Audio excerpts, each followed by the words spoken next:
Hello friends, welcome to my channel mathematical world. तो जैसा कि आप लोग थंबनेल में देख ही चुके होंगे कि आज का जो ये वीडियो है वो जीके जीएस क्वेश्चन प्रैक्टिस का 11वां दिन है, जिसमें कि हम लोग क्या करते हैं कि आ, आने वाले एग्ज़ाम में जो क्वेश्चन पूछा जाता है उससे रिलेटेड, या फिर जो अभी तक एग्ज़ाम में क्वेश्चन पूछा गया है जीके का, तो उससे रिलेटेड हम लोग क्वेश्चन का प्रैक्टिस करते हैं और उसके बारे में डिटेल में समझते हैं। तो अगर आप चैनल पे नए हैं तो वीडियो को लाइक कर दीजिएगा, चैनल को सब्सक्राइब कर दीजिएगा और शेयर भी कर दीजिएगा, ताकि जब अगली बार वीडियो आए तो अगले दिन वीडियो आए तो आपको नोटिफिकेशन आ जाए। तो अब बिना देरी के आगे बढ़ते हैं, देखते हैं आज का पहला क्वेश्चन क्या है। देखिए, आज का जो पहला क्वेश्चन है वो है, संगीत अकादमी यानी कि म्यूजिक एकेडमी से प्रतिष्ठित नाट्य कलानिधि पुरस्कार से सम्मानित लक्ष्मी विश्वनाथन, ठीक है, लक्ष्मी विश्वनाथन किस नृत्य शैली के लिए प्रसिद्ध थी? ठीक है,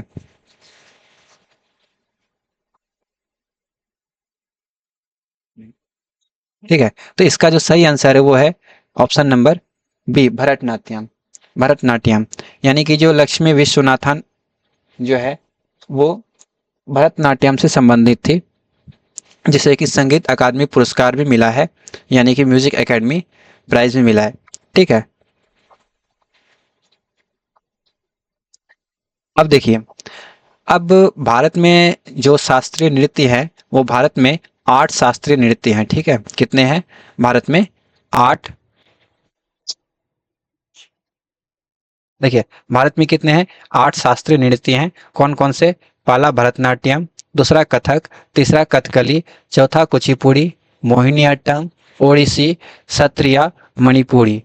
ठीक है, तो देखिए, एग्जाम में ये जो शास्त्रीय नृत्य है इससे बहुत सारे क्वेश्चन पूछे जाते हैं कि पहली बात तो कितने शास्त्रीय नृत्य हैं, कौन कौन से हैं, और फिर ये किस राज्य से संबंधित है, तो ये भी आप लोगों को जानना जरूरी है।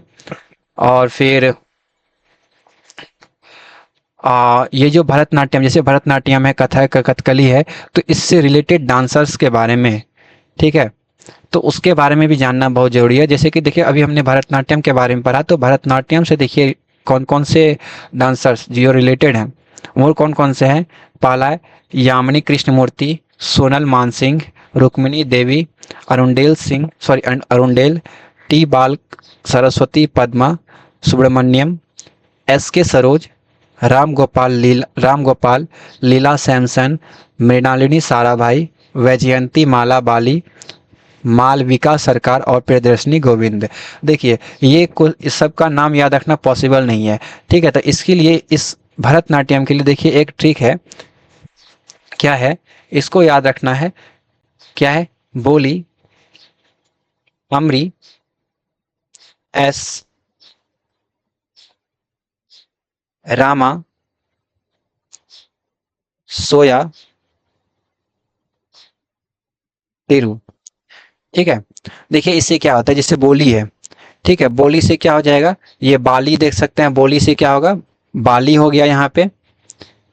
ठीक है, बो से, सॉरी, बो से जो है वो वैजयंती हो गया। ठीक है, वैजयंती बाली। बो से क्या हो गया? वैजयंती बाली। और ली से क्या हो गया? यहाँ पे देख सकते हैं आप लोग, लीला सैमसन। औ से क्या हुआ? यहाँ पे आप लोग देख सकते हैं, औ से अरुणडेल। ठीक है, मृ से क्या हुआ? मृणालिनी। देखिए, ऐसा नहीं है कि आप सिर्फ यहाँ ये जो ट्रिक है वो याद करके एग्जाम में आप पता कर सकते हैं कि क्या नाम हो सकता है, ऐसा ऐसा नहीं है।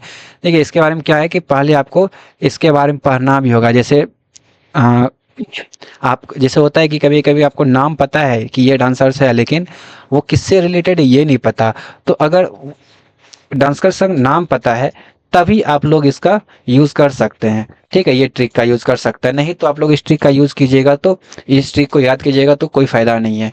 ठीक है, पहले सबका नाम याद रखना पड़ेगा, या फिर कम से कम ध्यान में रखना पड़ेगा कि अगर उसका नाम आ जाए, तो जैसे मृ से आ गया, जैसे मृ है, तो यहाँ से मृ से पता चल जाएगा कि मृणाली साराभाई एक है।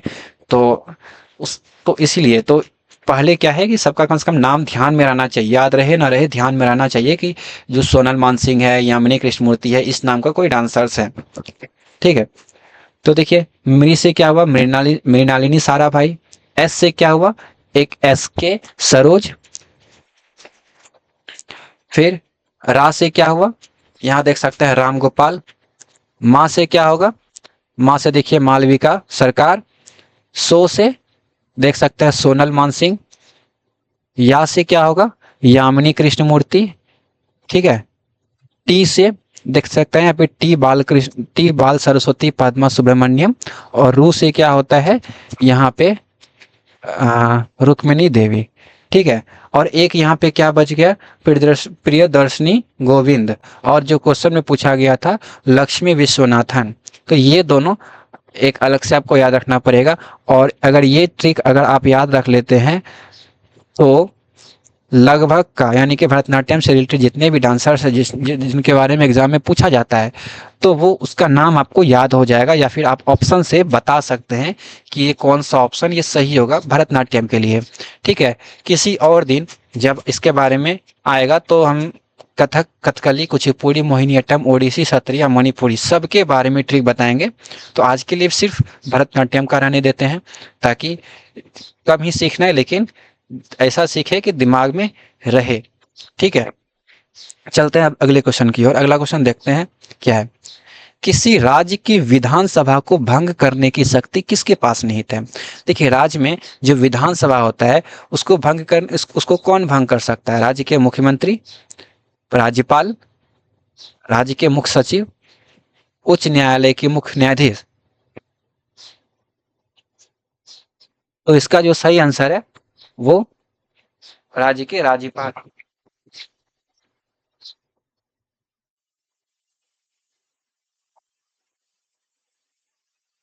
ठीक है। तो अब देखते हैं इसके बारे में कुछ। यहाँ देखिए कि देखिए अनुच्छेद 174(2), ठीक है, हम जानते हैं कि भाग 5 जो है कहाँ से कहाँ तक है, अनुच्छेद 52 से 151 तक। कहाँ से है, अनुच्छेद 52 से 151 तक। इसमें संघ के बारे में, संघ में जो जो चीज है सब बताया गया है।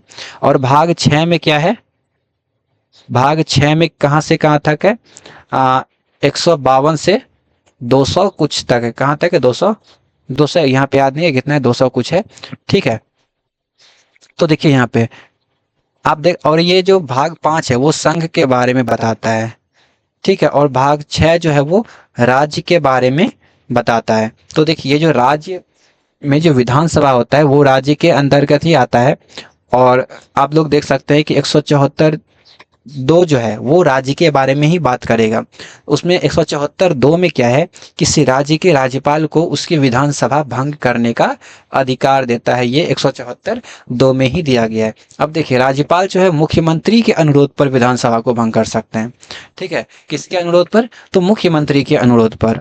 और फिर आपात की स्थिति में, जब आपातकाल की स्थिति आ जाएगी तो उस टाइम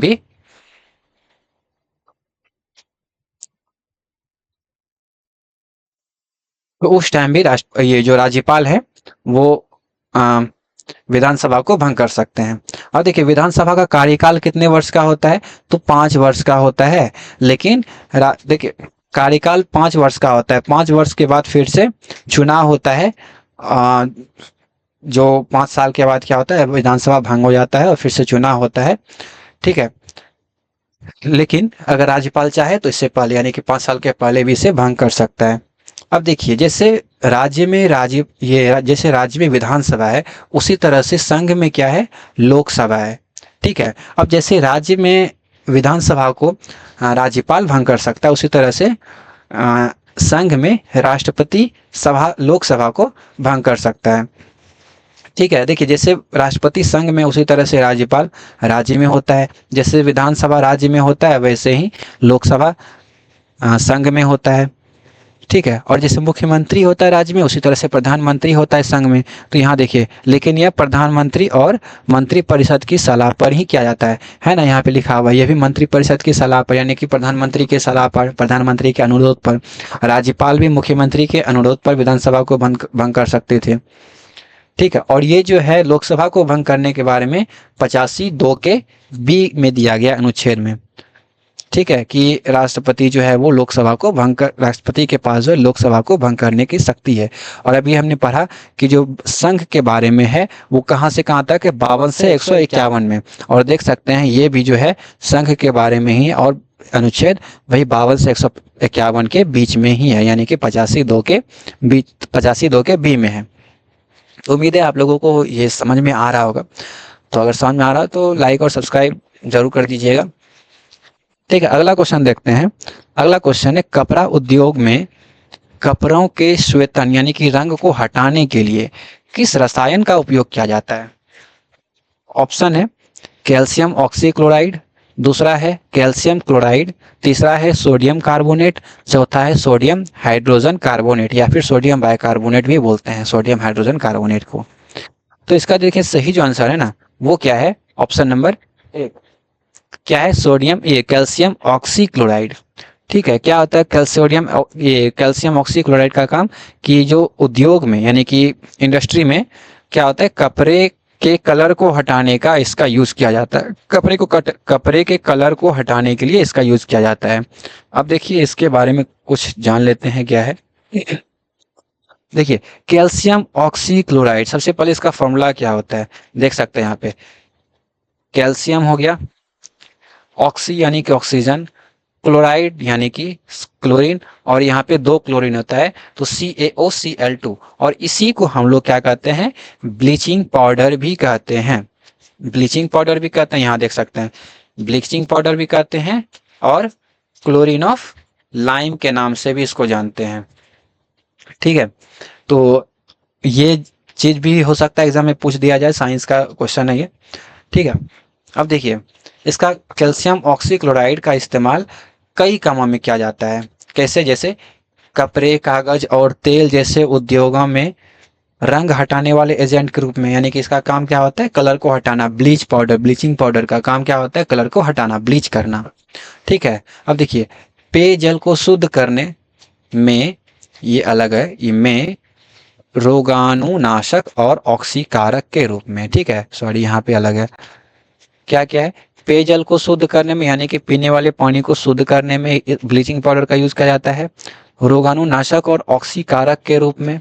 ठीक है, ऊन को सिकुड़ने से बचाने के लिए, ऊन ना सिकुड़े इसीलिए इसका यूज किया जाता है, और क्लोरोफॉर्म के उत्पादन में यानी कि क्लोरोफॉर्म बनाने में, क्लोरोफॉर्म का ये पूछ सकता है CHCl3 क्या होता है, CHCl3 कार्बन, हाइड्रोजन और 3 क्लोरीन। ठीक है, तो ये क्लोरोफॉर्म का एक फॉर्मूला है। ठीक है, देखिए ये जो CaOCl2 यानी कि कैल्शियम ऑक्सीक्लोराइड या फिर ब्लीचिंग पाउडर या फिर क्लोरीन ऑफ लाइम है, ये क्या होता है, एक अकार्बनिक यौगिक है। ठीक है, और सफेद वेरवेदार ठोस होता है। ये कैसा होता है, सफेद होता है और ठोस होता है, वेरवेदार। ठीक है, इससे क्या होता है, क्लोरीन की गंध आती है। ठीक है, क्या होता है, क्लोरीन की बहुत ज्यादा इससे गंध आती है।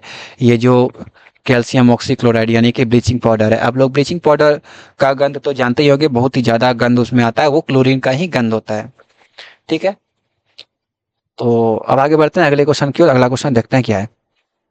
देखिए अगला क्वेश्चन क्या है, निम्नलिखित में से कौन सा वेद मुख्य रूप से बुरी आत्माओं और बीमारियों को दूर करने के लिए जादुई मंत्रों और आकर्षण का संग्रह है? तो देखिए पहला है ऋग्वेद, ऋग्वेद, सामवेद, अथर्ववेद और यजुर्वेद। तो इसका जो सही आंसर है वो ऑप्शन नंबर C हो जाएगा, यानी कि अथर्ववेद। अब देखिए इसके बारे में, वेद के बारे में हम लोग कुछ जान लेते हैं। देखिए हमारे हिंदू धर्म में 4 वेद का वर्णन किया गया है। ठीक है, जिसमें से पहला क्या है, ऋग्वेद है, दूसरा यजुर्वेद है, तीसरा सामवेद है और चौथा अथर्ववेद है। इसमें से चारों में से सबसे पुराना वेद जो है वो कौन सा है, वो ऋग्वेद है। ऋग्वेद क्या है, सबसे पुराना वेद है। और देखिए इसके बारे में, मतलब ऋग्वेद में हम लोगों को किस किस चीज की जानकारी मिलती है, तो ऋग्वेद में प्राचीन भारत के आर्यों के जीवन के बारे में, संस्कृति के बारे में और धार्मिक विश्वासों के बारे में जानकारी मिलती है। ठीक है, और उसमें देवी देवताओं की स्तुति, प्रकृति के वर्णन और सामाजिक जीवन की झलक शामिल है। ये किसमें है? ये ऋग्वेद में ये सबका इस चीज का वर्णन किया गया है। ठीक है, अब यजुर्वेद में देखते हैं क्या है। यजुर्वेद में यज्ञों से जुड़े, यानी कि यज्ञ से जुड़े जितने भी मंत्र होते हैं, विधि होते हैं, ठीक है, जो तरीका होता है, वो सब इसमें आपको यजुर्वेद में मिल जाएगा। य से यज्ञ, य से यजुर्वेद। ठीक है, और आर्यों के जीवन की झांकी भी मिलती है, यानी कि आर्य जो थे भारत के, तो उनके जीवन की भी झांकी मिलती है। इनमें क्या, यज्ञों के साथ बीमारियों का उपचार भी मिलता है। काला जादू के बारे में भी इसी यजुर्वेद में दिया गया है, और जीवन को लंबा करने के उपायों का भी उल्लेख किया गया है किसमें? यजुर्वेद में। ठीक है, और तीसरा क्या है? सामवेद। सामवेद में देखिए क्या है, हिंदू धर्म के 4 वेदों में से एक है। ठीक है, जिनमें मंत्रों और गीताओं का संग्रह है। किसका? मंत्रों और गीताओं का। 100 से संगीत समझ सकते हैं, 100 से क्या है? संगीत। तो मंत्र और गीत वो संगीत का ही एक रूप है, तो जो यज्ञों और धार्मिक अनुष्ठानों में गाए जाते हैं। ठीक है, और लास्ट जो है वो अथर्ववेद है।